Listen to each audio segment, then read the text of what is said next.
ಮೊದ್ಲಿಗೆ ನಾನು ಅನ್ಕೊಂಡೆ ಕೃಷ್ಣ ಅಂತ, ಯಾಕಂದ್ರೆ ತಲೆ ಮೇಲೆ ನವಿಲ್ಗರಿ ಇಟ್ಟಿದ್ದಾರೆ ಆಯ್ತಾ. ಅದಾದ್ಮೇಲೆ ಕೃಷ್ಣ ಅಲ್ಲ, ಕೈಲಿ ಬಿಲ್ಲು ಬಾಣ ಕೊಟ್ಟಿದ್ದಾರೆ. ಓ, ನನ್ ರಾಮ ಇರ್ಬೇಕು ಅನ್ಕೊಂಡೆ.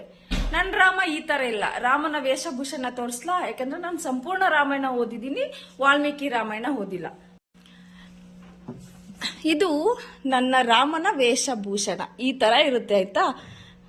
ಈ ಹುಡುಗ ಏನ್ ಮಾಡಿದ್ದಾನೆ, ಈ ಕಡೆ ಕೃಷ್ಣನೂ ಅಲ್ಲ ರಾಮನೂ ಅಲ್ಲ, ಎರಡೂ ಮಿಕ್ಸ್ ಮ್ಯಾಚ್ ಮಾಡಿ ನರೇಂದ್ರ ಮೋದಿ ಅವ್ರಿಗೆ ಸೀರೆ ಉಡ್ಸ್ಬಿಟ್ಟಿದ್ದಾನೆ. ಸೀರೆ ಉಡ್ಸಿದಾನೆ ಓಕೆ, ಅದು ವಿತ್ ಬ್ಲೌಸಾ, ವಿತೌಟ್ ಬ್ಲೌಸಾ, ಸ್ಲೀವ್ಲೆಸ್, ವಿತ್ ಸ್ಲೀವ್ ಏನು ಇಲ್ಲ.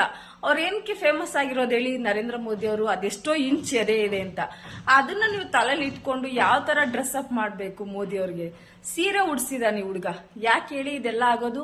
ಸನಾತನ ಧರ್ಮದ ಬಗ್ಗೆ ತಿಳ್ಕೊಂಡಿಲ್ಲ ಅಂದ್ರೆ ನಮ್ಮ ಸಂಪ್ರದಾಯದ ಪ್ರಕಾರ. ಅನ್ಸೋದ್ ನನ್ಗೆ, ರಾಮಾಯಣದಲ್ಲಿ ಶಂಭುಕನ ತಲೆ ಕತ್ತರಿಸ್ತಾರಲ್ಲ ಶ್ರೀರಾಮ, ಅದೇ ತರ ಇಂಥವ್ರ ತಲೆ ಬಂದ್ ಯಾವಾಗ ಕತ್ತರಿಸ್ತಾನಪ್ಪ ಭಗವಂತ ಅಂತ. ಯಾಕಂದ್ರೆ ಇಲ್ಲಿ ಕೃಷ್ಣನ್ ಬಗ್ಗೆ ಹೇಳೋದಾದ್ರೆ, ಕೃಷ್ಣ ತಂದೆ ತಾಯಿಯನ್ನು ದೇವ್ರು ಅಂತ ಮೆನ್ಷನ್ ಮಾಡಿಲ್ಲ ಭಗವದ್ಗೀತೆಯಲ್ಲಿ, ಗೊತ್ತಾ ನಿಮ್ಗೆ. ಮನುಷ್ಯನೇ ದೇವ್ರಾಗಕ್ ಆಗೋದಿಲ್ಲ ಅಂತ ಹೇಳಿರೋದು ಕೃಷ್ಣ. ಬೇಕಿದ್ರೆ ಭಗವದ್ಗೀತೆ ಓದಿ ನಿಮಗೆ ಗೊತ್ತಾಗುತ್ತೆ. ಯಾವಾಗ ನಿಮ್ಗೆಲ್ಲ ನಮ್ಮ ಸನಾತನ ಧರ್ಮದ ಬಗ್ಗೆ ಗೊತ್ತಾಗುತ್ತೆ, ನಮ್ಮ ಹಿಂದೂ ಧರ್ಮದ ಬಗ್ಗೆ ಗೊತ್ತಾಗುತ್ತೆ, ಅವಾಗ ಮನುಷ್ಯನಲ್ಲಿ ನೀವು ದೇವರನ್ನ ನೋಡೋದಿಲ್ಲ.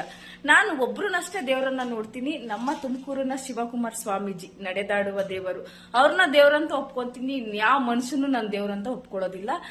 ಇದು ನನ್ನ ಪ್ರಕಾರ.